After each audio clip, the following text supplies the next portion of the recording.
اگر آخرت کی لذت اور راحت یاد ہوتی تو اپنے عزیز کا یہاں کا چلنا پھرنا یاد نہ کرتے. ہاں تبھی غم الگ چیز ہے، بلکہ اس کا جنت میں چلنا پھرنا یاد کرتے اور اس سے خوش ہوتے اور تمنا کرتے ہم بھی وہی ہوتے. جیسے ہم کہتے ہیں کہ بھئی یہ تو وقت سے پہلے چلا گیا، کبھی یوں بھی کہتے ہیں، کبھی کہتے ہیں کیا ہوتا ہمارے ساتھ ہوتا، کھاتا پیتا، اور دنیا میں اس کو تصورات میں رکھتے ہیں. فرمایا کہ جنت کے راحت و آرام سے چونکہ غافل ہے، اگر وہاں کی خبر ہوتی تو خوش ہوتے کہ وہاں کتنے مزے کر رہے ہوں گے، اور کاش کہ ہم بھی وہی ہوتے، جو ہے کاش کہ وہ بھی وہی یہی ہوتے، ہم یوں کہتے ہیں. فرمایا کہ آخرت کی لذت اور راحت یاد ہوتی تو اپنے عزیز کا یہاں کا چلنا پھرنا یاد نہ کرتے. ہاں تبھی غم الگ چیز ہے، بلکہ اس کا جنت میں چلنا پھرنا یاد کرتے اور اس سے خوش ہوتے اور تمنا کرتے ہم بھی وہیں ہوتے. بیٹھو دیکھو، اگر تمہارا بیٹا حیدرآباد میں جا کر وزیر ہو جائے تو تم یہ تمنا نہ کرو گے کہ وہ حیدرآباد نہ جاتا، بلکہ یہ تمنا کرو گے کہ ہم بھی حیدرآباد پہنچ جائیں. ٹھیک ہے نا؟ جب اس کے بارے میں یہ سن لیتے ہیں کہ وہ بڑا خوشحال ہے، بڑے مزے میں ہے، تو کیا ہوتی ہے وہ مزے ہم بھی جا کے لوٹے اس کے ساتھ. ٹھیک ہے نا؟ یہ نہیں کہتے کہ وہ یہاں آ جائے، تو بلکہ یہ تمنا کرو گے کہ ہم بھی حیدرآباد پہنچ جاتے تو اچھا تھا کہ اپنی آنکھوں سے بیٹی کی عزت اور شان دیکھ لیتے. تو اگر آخرت کی لذت اور راحت ذہن میں رہے تو ایمان والا اپنے عزیزوں کے ساتھ اپنی بھی یہی تمنا کرے. فرمایا جنت میں جانے کے بعد مرنے کی تمنا قلب میں نہیں آ سکتی، کیونکہ موت کو تو دنیا میں کوئی نہیں چاہتا، طبعاً اس سے کراہت ہے. اگر کسی کا دل موت کو چاہتا بھی ہے تو اس کی وجہ یا تو شدت تکلیف ہے جس سے تنگ آ کر انسان موت کی تمنا کرتا ہے اور جنت کی کلفت سے جنت اس تکلیف سے خالی ہے، یا اشتیاق لقاء اللہ سے ملاقات کا شوق ہے اور جنت میں جا کر یہ شوق بھی پورا ہو جائے گا، اس لیے جنت میں موت کی تمنا نہ ہو. دنیا میں تو تکلیف میں ہوتا ہے کہ یا مر جائیں گے نا، جان چھوٹے گی. یا کسی کو خوش نصیب کو موت کی تمنا شوق اس لیے ہوتا ہے کہ اللہ سے ملاقات کا شوق ہوتا ہے، تو یہ شوق جنتی کا وہاں پورا ہو جائے گا اور تکلیف وہاں ہوگی نہیں. احادیث سے معلوم ہوتا ہے کہ مرنے کے ساتھ ہی تنہائی ختم ہو جاتی ہے، مرنے کے ساتھ ہی تنہائی ختم ہو جاتی ہے. مسلمان کی روح عالم ارواح میں جا کر حضور علیہ الصلوۃ والسلام کی دیدار سے مشرف ہوتی اور اپنے عزیزوں کی ملاقات سے مسرور ہوتی. ہم تو اسے منومن مٹی کے نیچے چھوڑ کے آتے ہیں، لیکن سبحان اللہ اگر اس کے اعمال بڑھیا ہے تو اس کی روح تو بہت اونچی جا رہی ہوتی ہے اور اس کو تو بڑا انس حاصل ہوتا ہے. اس کی تنہائی تو حقیقت میں اب ختم ہوئی ہے، حقیقت میں اس کی تنہائی تو اب ختم ہوئی ہے. غرض وہاں ہر وقت خوشی خوشی رہے گی اور ایسی خوشی ہوگی دنیا میں اس کا خواب بھی نہیں دیکھا گیا. اللہ ہمیں کل کی زندگی کا صحیح یقین نصیب فرما دے، صحیح استحضار نصیب فرما دے. حقیقی زندگی تو وہی زندگی ہے، حقیقی زندگی تو وہی زندگی ہے. فرمایا وہاں ہر وقت خوشی ہی خوشی رہے گی اور ایسی خوشی ہوگی دنیا میں اس کا خواب بھی نہیں دیکھا گیا. فلا تعلم نفس ما اخفی لهم من قرۃ اعین، کیا کچھ اللہ نے تمہاری آنکھوں کی ٹھنڈک کا سامان تیار کر رکھا ہے نہیں سمجھ سکتے. تو وہاں حقیقی زندگی ہے. عزیزوں کے انتقال پر رنج طبی کا تو مذائقہ نہیں، وہ تو بے اختیاری بات ہے، اور اس میں حکمت یہ ہے کہ انسان کو توجہ اللہ کی دولت اس کے ذریعے نصیب ہوتی ہے اور ثواب ملتا ہے. مگر یہ حسرت اور دل پھاڑنا واہیات ہے. وہ اکیلا ہوگا، ہے وہ ہماری طرح مزے کی چیزوں سے متمتع اور فائدہ نہیں اٹھائے گا. بخدا اگر ایمان والا ہے تم سے زیادہ راحت میں ہے، تم اس کی فکر نہ کرو. ایک رنج طبیعی ہے جدائی کا، اس میں کوئی حرج نہیں، لیکن اس انداز کی حسرت کرنا بچوں کے ساتھ ہوتا، آج ہمارے ساتھ دعوت میں شریک ہوتا، آج ہمارے خوشیوں میں شریک ہوتا، تو یہ واہیات میں سے ہے اور اس قسم کی چیزیں صحیح نہیں ہے. ظاہر ہے جو راحت و آرام اسے وہاں مل رہا ہے یا نہیں مل سکتا. حضرت عبداللہ ابن عباس رضی اللہ تعالیٰ عنہ کے والد کا جب انتقال ہوا حضرت عباس کا، تو ایک دیہاتی تھوڑا سا آ گیا، دیہاتی آیا اور آ کر اس نے تعزیت کی، بہت شاندار الفاظ میں تعزیت کی. کہنے لگے عبداللہ تیرے ابا وہاں گئے کہ ساری زندگی تو ان کی خدمت کرتا تو وہ راحت و آرام نہ پہنچا سکتا جو انہیں آج راحت مل رہی ہے، اور اگر ساری زندگی وہ تجھے دیتے رہتے اور تیرا خیال رکھتے تو وہ نہ دے پاتے جو صبر کرنے پر آج اللہ تجھے دے رہا ہے۔ کتنی خوبصورت تعزیت ہے۔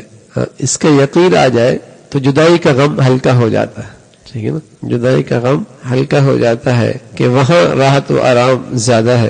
پھر ارشاد فرمایا بعض ایام متبرک تو ہیں لیکن منحوس کوئی بھی نہیں۔ بعض دنوں میں برکت تو ہے، خاص طور پہ جمعے کا دن بہت مبارک دن ہے، اس کے بہت فضائل ہے، اور اللہ کی طرف سے اس امت کی خصوصیت ہے کہ اس میں اللہ رب العزت نے اس امت کے نوازنے کے بہت سارے اعمال عطا فرمائے ہیں، لیکن منحوس کوئی دن نہیں ہے، دنوں میں کوئی دن منحوس نہیں ہے۔ اللہ رب العزت کا وجود غیر متناہی بالذات ہے، اور اہل جنت کا وجود غیر متناہی بالغیر ہے، یعنی مشیت کے تابع ہے جب تک اللہ چاہیں گے۔ تصدیق اور تائید بھی ایک مشورہ ہے، اور مشورے کی صورت میں اختلاف رائے ہونا ممکن ہے۔ چنانچہ خود رسول اللہ صلی اللہ علیہ وسلم کو اختلاف رائے سے ناگواری اور گرانی نہ ہوتی تھی، کسی چیز کی تصدیق کر دی، تائید کر دی، یہ بھی ایک مشورہ ہے، اور سامنے والا اس کی تائید نہیں کر رہا تو مشورے میں تو یہ چیز اختلاف رائے ہوتی ہے، زیادہ ناگواری کی بات نہیں ہے۔ فرمایا درود کا مخفف جو لوگ لکھتے ہیں صاد لام عین میم، یہ مناسب نہیں، گویا یہ درود سے ناگواری اور تنگی کی دلیل ہے۔ ہر چیز کا مخفف کا مزاج بن گیا نا، ٹھیک ہے، ایسی بجائے اس کے کہ صلی اللہ علیہ وسلم لکھیں، بلکہ ایک جسے کہیں کہ ایک لفظ لکھ دیتے ہیں، سب کو ملا کر ایک کلمہ سا لکھ دیتے ہیں صاد لام عین میم، ٹھیک ہے نا۔ تو فرمایا یہ مناسب نہیں ہے، یہ درود پہ سے ناگواری اور تنگی کی دلیل ہے۔ اگر کوئی شخص پیارے رسول صلی اللہ علیہ وسلم کا اسم مبارک لکھے اور نہ زبان سے درود پڑھے اور نہ پورا درود کا صیغہ لکھے تو صرف صاد لام عین میم لکھنا بالکل ناکافی ہے، بلکہ پورا درود لکھنا یا زبان سے کہنا واجب ہے۔ آپ علیہ الصلوۃ والسلام کا نام آیا، محمد لکھا یا زبان سے کہا تو اس سے ایک مرتبہ صلی اللہ علیہ وسلم کہنا واجب ہے۔ اگر لکھا نہ بھی کوئی بات نہیں، لیکن کہہ دینا واجب ہے، اور اگر لکھ دیا تو بہت اچھا ہے، ٹھیک ہے، لکھ دیا تو بہت اچھا ہے۔ آپ علیہ الصلوۃ والسلام کا نام آیا تو صرف صاد لام عین میم لکھنا یہ بالکل ناکافی ہے، بلکہ پورا درود لکھنا یا زبان سے کہنا واجب ہے۔ پیارے رسول صلی اللہ علیہ وسلم اپنی ازواج مطہرات کے ساتھ نہایت مہربانی فرماتے تھے، اور فلاں شخص جو علم اور تقوی کا دم بھرتے تھے اپنی بیوی پر بہت سختی کرتے تھے، جس کا اثر یہ تھا کہ ان کی بیوی ان کو سور کا بچہ کہتی تھی، اور میرے حسن سلوک کا میرے گھر والوں کا یہ اثر ہے کہ وہ مجھے پیر سمجھتی ہے، بیوی کی تھوڑی بہت بدخلقی گوارا کر لینا کیا عجب ہے، کیا عجب ہے، جبکہ وہ شادی کی ہوتی ہوئی سارا اعزاز چھوڑ کر شوہر کے لیے وقف ہو جاتی ہے۔ یعنی فلاں تو بدسلوکی کا نتیجہ نہیں، اس کو سور کی بچی کہتی ہے، ٹھیک ہے نا، اور ہم حتی الامکان کوشش کرتے ہیں، فرما رہے تو وہ ہمیں پیر سمجھتی ہے۔ یعنی کوئی اپنے خاوند کو کوئی بیوی پیر سمجھے تو کتنے اس کے اخلاق سے متاثر ہوگی، کتنے اس کے اخلاق سے متاثر ہوگی۔ تو فرمایا رسول اللہ صلی اللہ علیہ وسلم کی سنت یہی ہے کہ اپنے اہل و عیال کے ساتھ نہایت مہربانی کا معاملہ فرماتے تھے، اور کچھ بد اخلاقی ہو بھی جائے دوسری طرف سے تو اسے برداشت کر لینا چاہیے، اس لیے کہ اس نے بہت بڑی قربانی دے رکھی ہے۔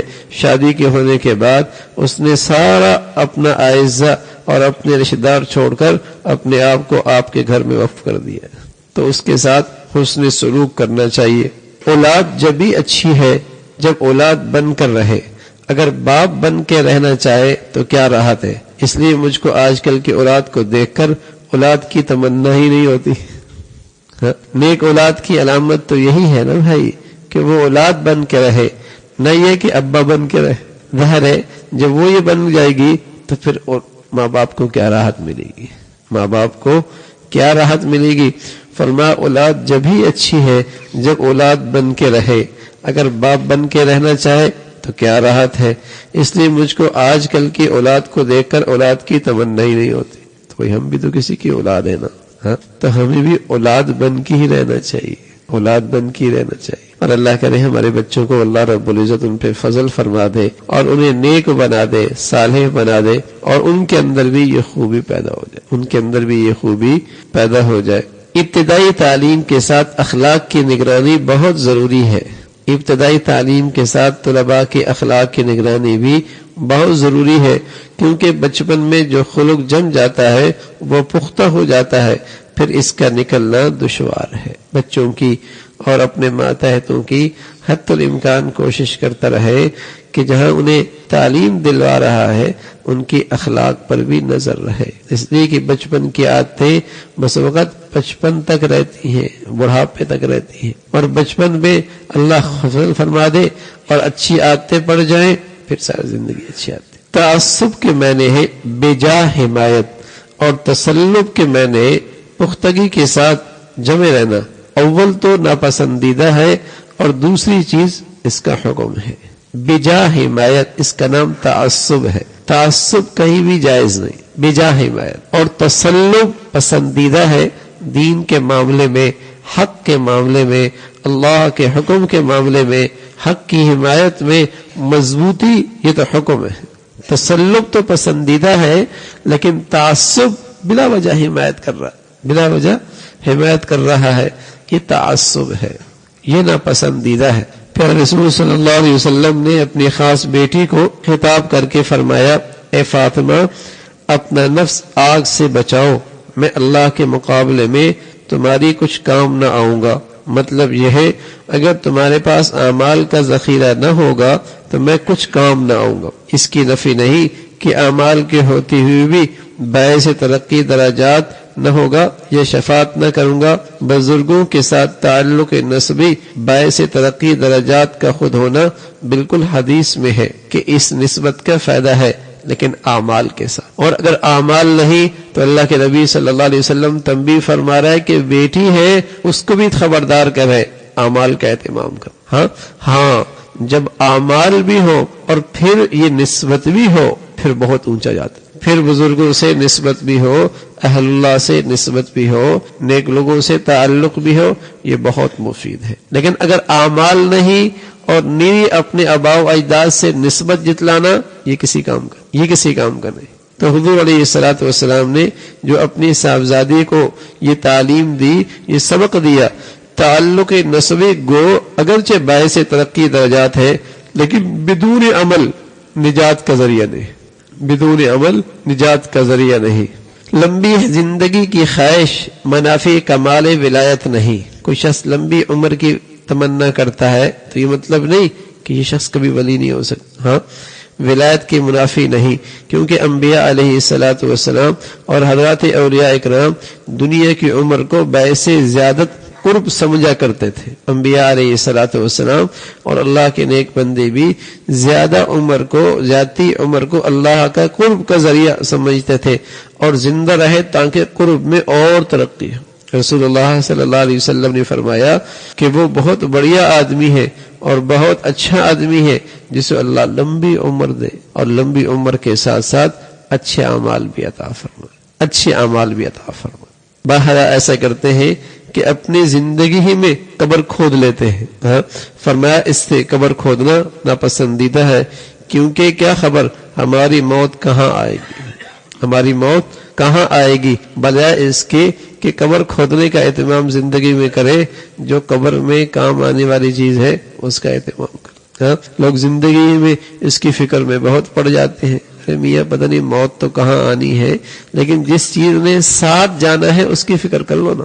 جہاں جاؤ گے انشاءاللہ نیچے ایئر کنڈیشن بن جائے گا، اگر اسے ٹھیک کر لیا تو جہاں بھی قبر کے تمہیں مٹی کے نیچے رکھیں گے وہی تمہارے لیے گلزار بن جائے گی، ٹھیک ہے نا، اور وہ بھی باغ بہار بن جائے گا۔ تو اس کی فکر کے پڑنے کے بجائے آدمی اس کی فکر میں رہے کہ ساتھ کیا لے کے جا رہا ہے، کہیں بھی ہو تو انشاءاللہ اچھا ہی ہوگا۔ آخرت کی یاد رکھنے کا طریقہ یہ ہے، جو کام آخرت میں مفید ہے ان کو اختیار کرو اور جو مضر ہے ان کو ترک کرو۔ اگر بیکار اور عبث ہے تب بھی غور کرنے سے افعال عبث کا سلسلہ انتہائی معصیت سے ضرور ملا ہوا معلوم ہوتا ہے۔ جب آدمی فضولیات میں پڑتا ہے تو فضولیات کی انتہا گناہ سے ملی ہوتی، فضولیات کی انتہا فضول کام، فضول دیکھنا، فضول بولنا، فضول سننا، اس کی انتہا کسی گناہ سے ملی ہوتی ہے۔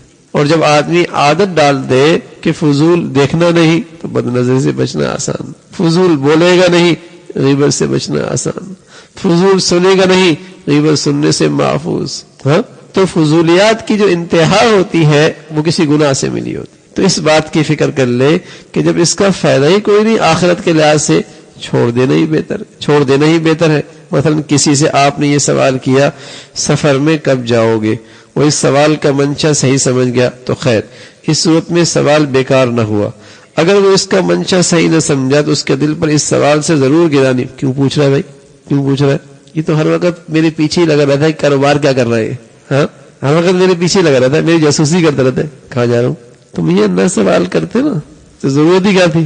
یہ کیوں پوچھتا ہے، اس کو بتلانا میری کسی مسلط کے خلاف تو نہ ہو جائے گا. مسلمان کے دل پر بات ڈالنا تو معصیت ہے، یہ بالکل بالفعل اخروی ضرور ہوا، اور پھر معال یہ ہوگا جب کسی کا دل کسی سے خراب ہوا تو بات سے خراب ہوتا ہے، پھر آخر ایک دن دونوں میں خاص عداوت ہو جاتی ہے. جب بار بار کسی کی باتوں سے طبیعت خراب ہوتی ہے نا تو ایسا عداوت کا نقطہ لگنے لگ جاتا ہے، اور ایک دن وہ پھٹتا ہے، پھر آگ بن کے بھڑکتا ہے، شعلہ بن کے. کب تک برداشت کرے گا، ایک دن تو پھٹے گا. تو اس لیے آدمی ایسی باتوں سے احتیاط کرے. عام طور پہ جب دوستیوں میں بے تکلفی ہوتی ہے اور بے تکلفی کی حد کوئی نہیں ہوتی تو اس کا آخر کیا ہوتا ہے، ناراضگی. اس کی آخر کیا ہوتی ہے، ناراضگی. ٹھیک ہے. اور اگر اس بے تکلفی میں کوئی حد ہو، ہاں خیال ہو کہ اس کا دل نہ خراب ہو، اس کو طبیعت جیسے کہیں کہ اس کی چیز پہ طبیعت پہ یہ بات بوجھ نہ پڑے، اللہ ناراض نہ ہو، اگر ان چیزوں کی رعایت رکھے گا تو پھر تک وہ دوستی برقرار رہتی. ورنہ اس کا آخر کیا ہوتا ہے، تو میں شروع ہوتی، ناراضگی شروع ہوتی. اس لیے کہ ہو نہیں سکتا نا. جہاں شریعت کی حسن سے ہٹا تو اس کے نتائج بد تو آئیں گے. جہاں شریعت کی حدود کو اس نے نظر انداز کیا وہاں اس کے برے نتائج تو ضرور آئیں گے. وہ کہیں بھی کر لیا، کتنا ہی دوست جگری کیوں نہ ہو اور کتنا ہی بے تکلف دوست کیوں نہ ہو، لیکن جب حدود سے تجاوز ہوگا اس کا نقصان ہوگا. تو اسی طرح دیکھا جائے کہ اس کا فائدہ دنیا میں ہے، آخرت کے لحاظ سے ہے بھی یا نہیں، یا بلا وجہ اس سے کوئی نقصان ہونے والا ہے. تو اس سے انشاءاللہ جب آدمی ابس چیزوں سے بچتا ہے تو اللہ اس کی برکت سے اسے نیکیوں کا نور خوب عطا فرماتا. اور فضول باتوں میں جب آدمی پڑتا ہے تو قلب کا نور بجھ جاتا ہے، اور نور قلب ہی بڑی قیمتی چیز ہے، کیونکہ نور قلب ہی طاعت کا ذریعہ ہے. اس سے قلب میں طاعت کا داعیہ اور تقاضا پیدا ہوتا ہے. جب فضولیات سے لغویات سے ہم دل کا یہ نور ضائع کر دیتے ہیں تو اب اندر داعیہ ہی نہیں رہتا عبادات کا، تقاضا ہی نہیں رہتا عبادات کا، اس لیے اعمال پہ استقامت نہیں ملتی. اور اگر ان لغویات فضولیات سے بچتے رہیں گے تو یہ نور اکٹھا ہوتا رہے گا، اور یہی داعیہ اور تقاضا آپ کو نیکیوں پہ کھڑا کرے گا. اس کے بدولت استقامت آ جائے گی. جو میرے شکایت ہوتا ہے استقامت نہیں، تو یہ خیال نہیں کرتے کتنا فضول دیکھتے ہیں، کتنا فضول سنتے ہیں، کتنا فضول بولتے ہیں، اس لیے وہ ضائع ہو جاتا ہے. اللہ بھائی عمل کی توفیق نصیب فرما دے.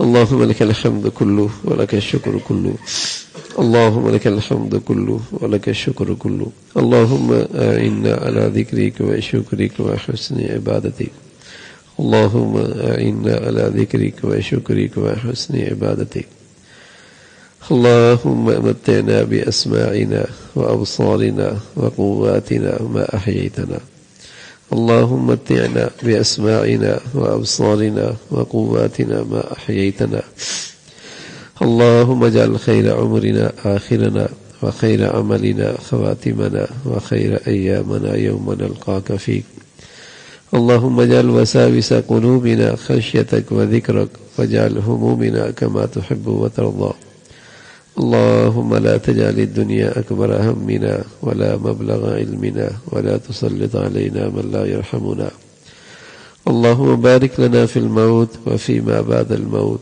اللهم بارك لنا في الموت وفيما بعد الموت، اللهم إنا نعوذ بك أن أضل أو أضل أو أذل أو أزل أو أظلم أو أظلم أو أجهل أو يجهل علينا، نستغفر الله ونتوب إليك، نستغفر الله ونتوب إليك، نستغفر الله ونتوب إليك. ربنا لا تؤاخذنا إن نسينا أو أخطأنا، ربنا لا تؤاخذنا إن نسينا أو أخطأنا، ربنا لا تؤاخذنا إن نسينا أو أخطأنا. وصلى الله على سيدنا محمد وعلى آله وأصحابه أجمعين.